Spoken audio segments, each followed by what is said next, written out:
everyone, it's Time Travel Reviews here, and today we are talking about Oblivion. I went to see this about 2 days ago with some friends, and it's the new sci-fi movie starring Tom Cruise that a lot of people are going to see. It's like the blockbuster of the month, what do you want to call it? But yeah, Oblivion, what can I say? I really liked Oblivion. I loved Oblivion. It was great, and it was fantastic. Now, I am a fan of post-apocalyptic future movies. I really like them. I said there tends to be like this genre that if the movie's good, I'll instantly love the movie because I don't know why. I have no idea why. Probably someone can tell me why. It's not like it's not because I hate humanity. For some reason, I just like the genre. But yeah, I like post-apocalyptic movies, and this movie is a post-apocalyptic movie. It's got some, it's about has other sci-fi elements in it. It's like dealing with memory and technology and this and that. It has some really cool twists and turns. Let me just say that this movie does rip off another movie and completely. And if I knew that if I didn't know that it ripped off that movie, it would have made this movie a lot less spoiler. I basically, because of the fact that I knew what movie this was ripped off, I knew what was going to happen in the movie. But it actually does rip off one of my favorite movies. It contains elements from a lot of sci-fi movies. It really is it's like a mashup of a whole lot of science fiction movies, really. But it looks absolutely stunning. This is a beautiful movie. I love the look of this movie. It has a fantastic atmosphere. I absolutely loved it. I know some people talk about Avatar. For me, it was this. It was so immersive, and I just absolutely loved the atmosphere. Now, I love the plot. The plot was, it was just cool. I just liked, the character of the drones and the. Sorry, I got distracted. But yeah, I just like how the story unfolds. Basically, like the revelations and this is 2 hours and 5 minutes long. It does feel like 2 hours and 5 minutes long. I'm not going to say that it doesn't, but I still liked it anyway. I like the length. I probably if it was any more longer, I might have enjoyed it. But for me, it wasn't too long and it wasn't too short either. And I know some people are going to find this movie too long. They're going to find it too long and drawn out because it isn't particularly fast paced. But I really liked it.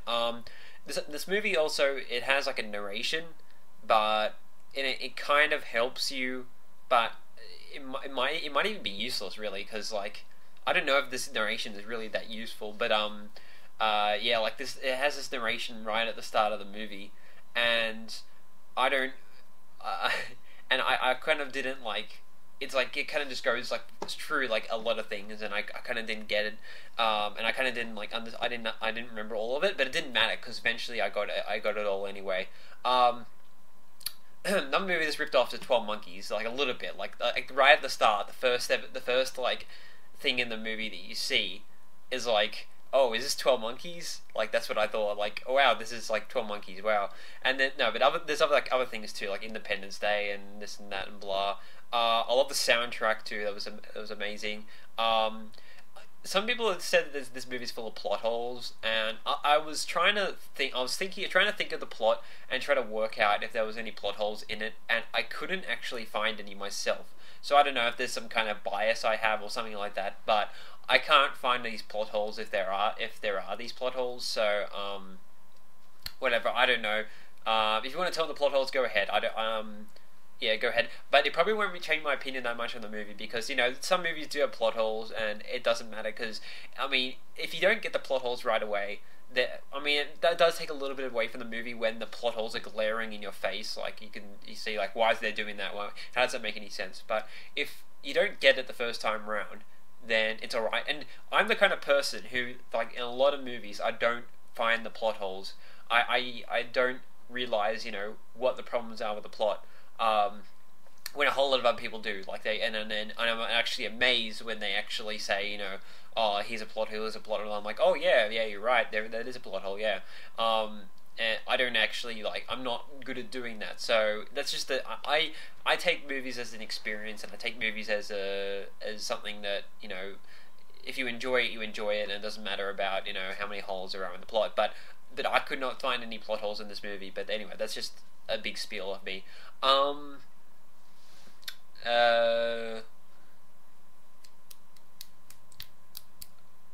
Then we talk about the things I didn't like about this movie, Oblivion. The characters. I thought all the characters were a little bit dull. I thought they were just they weren't. They didn't feel very real. That's what I felt about the characters. They didn't feel like. And I know that the two main characters have had their memories wiped and they don't even know much about their personality, but they just didn't, and they didn't have chemistry either. I didn't think they had much chemistry. But they just didn't feel like very good characters to me. That's all I can say. And then when you find out about another character, probably the third main character in the movie, that one, it has even less chemistry. Yeah, with the main character. But yeah, and then Morgan Freeman, it was just Morgan Freeman. That's the only thing I thought of with the character. So, and then there was another guy that was oh, I shouldn't have revealed that there was Morgan Freeman in the movie, but that was kind of a surprise to me. But there you go, that he's in the movie. And then there's another guy who I don't remember any of their names, but they don't have much of a character. Let me also say that the movie that this rips off, I think that the original movie did it much better, and that's because it dealt with something that I mean, I like this movie for a different reason than I like the other movie. Really, it's kind of weird. They both share a similar plot, but I like the other movie for a different reason. And this movie doesn't do the same things as the other movie that make it good. It does just shares some things from the other movie, like plot twists and stuff like that. So, but yeah, I don't find it as good as the other movie. I like the other movie better. But saying that, Oblivion, I did absolutely love it. It still sticks with me in my mind. I'm here just thinking about that was a really good movie. It just really immersive. I'll definitely watch it again as soon as I can. I'm not going to go back to the movies to watch it, but I'll actually, I don't know, if somebody invited me to go back to the movies and watch it again, I might, because I did like this that much. This is what the best movie that I've seen in the cinemas in the past couple of years at least. Maybe even for all my life, I don't know, but I did really enjoy Oblivion. It is a very, I don't know, it's a very generic, but I like it for being generic. I like it for being just so typical. I don't know, I can't really explain it, but yeah, I guess there's not much else to say. I'm going to give Oblivion 10 out of 10. Yeah, of course I have faults with it. I do have faults with it. Sometimes there was one point in the movie where I thought a character acted really irrationally, but maybe when I think about it, it makes a bit more sense. And there were some moments in the movie where I thought that doesn't make that much sense, but it doesn't matter. And also, I did predict the plot because I thought it was going to be like that movie, as I said, the spoiler. And, I mean, so I guess that was a downfall. But I can't say this movie has faults when I did like it that much. If I say, 9.5 out of 10 because there's a few flaws. No, I mean, 10 out of 10 because it was really good. It was just, and I guess 9.5, but I don't save 10 out of 10 for movies that I think are perfect, because I don't think any movie is perfect. I don't think any movie is 100% perfect, but I do think that this movie is good enough that it ranks, among the 10 out of 10s, in my opinion anyway. But I don't know. Maybe after a few further watches, the problems with the movie might develop in my head. This kind of has an average rating on Rotten Tomatoes at the moment. Maybe they might develop, but